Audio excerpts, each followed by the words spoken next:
अस्सलाम वालेकुम, मैं हूं आर्या अली। आप देख रहे हैं मेरा चैनल। डॉक्टर वर्दा केस का पासा मुकम्मल तौर पे जो है वो पलट गया है। रिदा का शौहर वहीद जो है उसकी रिहाई का फैसला किया गया है। इन दोनों के बीच में खटपट भी शुरू हो चुकी है या फिर दुनिया को दिखाने के लिए एक नया ड्रामा, एक नया गेम प्लान तैयार हो चुका है। वहीद और रिदा में इख्तलाफात की कहानी इस वक्त मंजर आम पर आई है।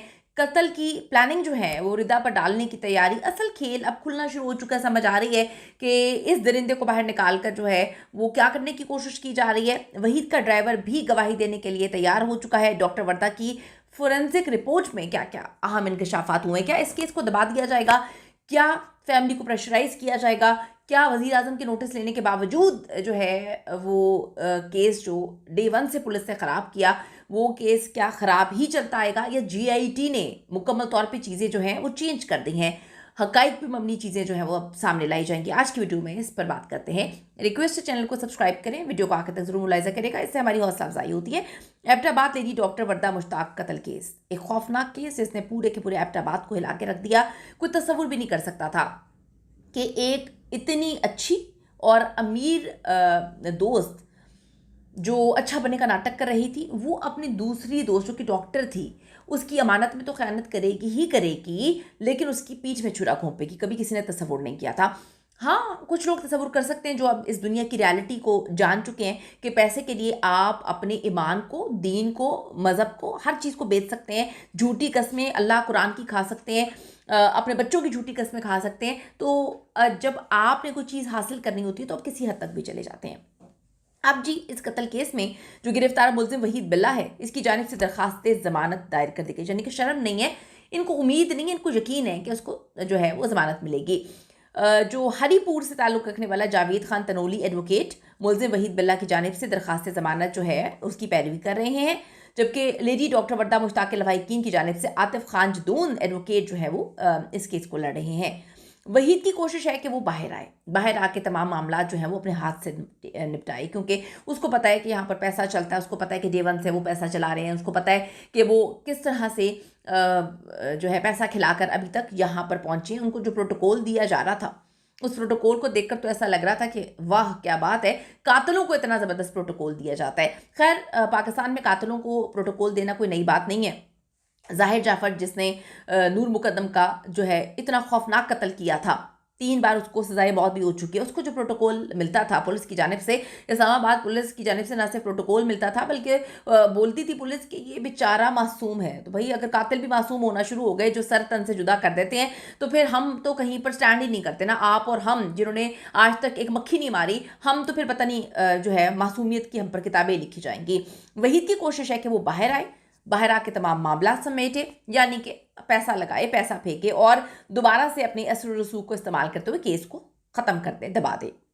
लेकिन जो मुस्तकबिल करीब है उसमें अभी तो ऐसा होता हुआ नज़र नहीं आ रहा, जब तक मीडिया पर इस केस को उछाला जा रहा है, जब तक आप लोगों का इंटरेस्ट है। क्योंकि हमारे मुल्क का लोगों का अलमिया ये है कि जब कोई दूसरा केस आ जाता है तो फिर पुराने केस को भूल जाते हैं, भूल जाएंगे कि डॉक्टर वर्दा भी कोई थी, उसको इंसाफ भी दिलवाना है। क्योंकि जब तक आप लोग वीडियोस को शेयर नहीं करेंगे, देखेंगे नहीं, हम कब तक जो है वो इस पर काम करेंगे। आपकी जो है जिम्मेदारी है अगर हम अपनी काम जिम्मेदारी से करने की कोशिश करें। वहीद बिल्ला की दरखास्त ज़मानत पर समाअत जो है 3 जनवरी तक अभी मुलतवी हुई है। जनवरी में 2 बड़ी अहम तरीन डेवलपमेंट्स जो हैं वो होने जा रही हैं। एक तो नंबर 1 जीआईटी की फाइनल रिपोर्ट जो है वो सबमिट हो जाएगी, जिसमें वहीद और रिदा के कत्ल का जो है का वक्त, मौजूदगी और बहुत सारी चीज़ें साबित होंगी। दूसरी जो इंपॉर्टेंट चीज़ है वो फोरेंसिक रिपोर्ट आ जाएगी, जिसमें ऐसे नाकाबिले तरदीद सबूत, शवाहिद, बहुत सारी चीज़ें जो हैं वो भी सामने आ जाएंगी कि पुलिस भी रिदा और वहीद को अब नहीं बचा पाएगी। तो जनवरी बड़ा इंपॉर्टेंट होने जा रहा है इस फैमिली के लिए। ये बात भी साबित हो चुकी है कि रिदा और वहीद बिल्ला का ड्राइवर एहतशाम भी डॉक्टर वर्दा के अगवा से वाकिफ़ था, इस सारे के सारे मामले में मुलव्वस था। अब जीआईटी चेक कर रही है कि शमरेज़ ने फ़रार होने के बाद किस किस से रब्ता किया था, वो किस किस को इन्वॉल्व कर चुका था। वहीद ने तफ्तीशी टीम के सामने इकरार किया कि डॉक्टर वर्दा के कत्ल के पीछे या कत्ल के बाद भी शमरेज़ से मुख्तलिफ जो है राब्ते वगैरह चल रहे थे। दोनों के दरमियान ये डील हुई थी कि रकम के साथ साथ डॉक्टर वर्दा भी उसके हवाले की जाएगी, वो जो चाहे उनके साथ कर सकता है, और किया भी होगा। ये तो अब डिटेल फोरेंसिक रिपोर्ट में क्लियर हो जाएंगी चीज़ें।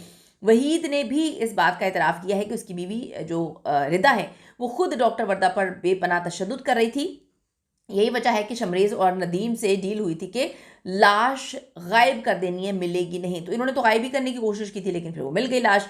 अब बात यह है कि डॉक्टर वर्दा की इब्तदाई पोस्टमार्टम रिपोर्ट के मुताबिक उनको शदीद तशद्दुद का निशाना बनाया, और किसी और ने नहीं मारा, ज़्यादा रिदा ने मारा, बहुत मारा, बहुत मारा।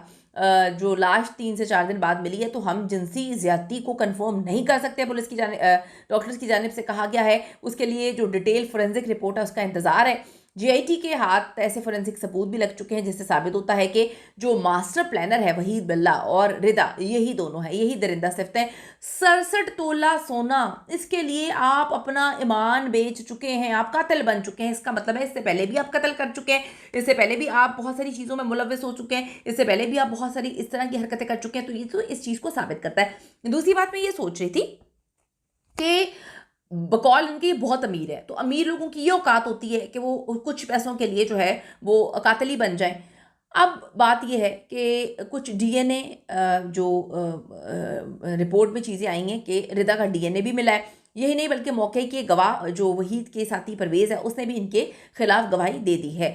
परवेज़ ने भी इंकशाफ किए हैं कि जी उनके मुताबिक तो असल कातिला रिदा वहीद ही है, और उसे बचाने के लिए इस वक्त उसका शौहर पूरा जोर लगा रहा है। वाह, कितना अच्छा शौहर है कि अपनी नीच बीवी को बचाने के लिए नीच शौहर जो है वो पूरे असर और रसूख लगा रहा है, दोनों अंदर है। मुल्जिम परवेज़ के मुताबिक मुल्जिमा रिदा ने डॉक्टर वर्दा को कत्ल करने से पहले बहुत मारा था, बहुत बहुत मारा था, और वो बार बार मारती रही थी।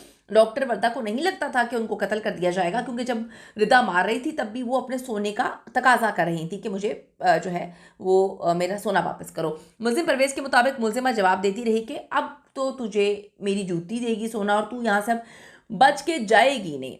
इसके बाद रिदा ने थप्पड़ों और जूतों को बड़ा इस्तेमाल किया उनको मारने के लिए, और पागलों की तरह मारती रही। रिदा बार बार डॉक्टर वर्दा पर तशद्दुद कर रही थी।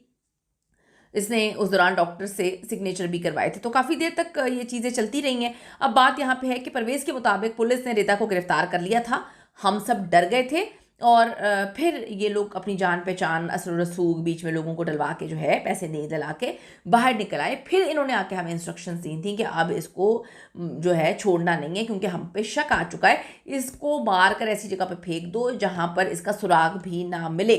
फिर जो है सारा मामला हुआ। इसके बाद डॉक्टर वर्दा को कत्ल करके लाश ठिकाने लगाने का अमल शुरू हो गया था। तो अब मैं ये बात सोचती हूँ, बार बार सोचती हूँ कि डॉक्टर वर्दा को क्या ज़रा बराबर भी शक नहीं हुआ कि रिदा इतनी ख़तरनाक है? उनको ज़रा बराबर भी शक नहीं हुआ कि वो अकेली उनके साथ जा रही हैं?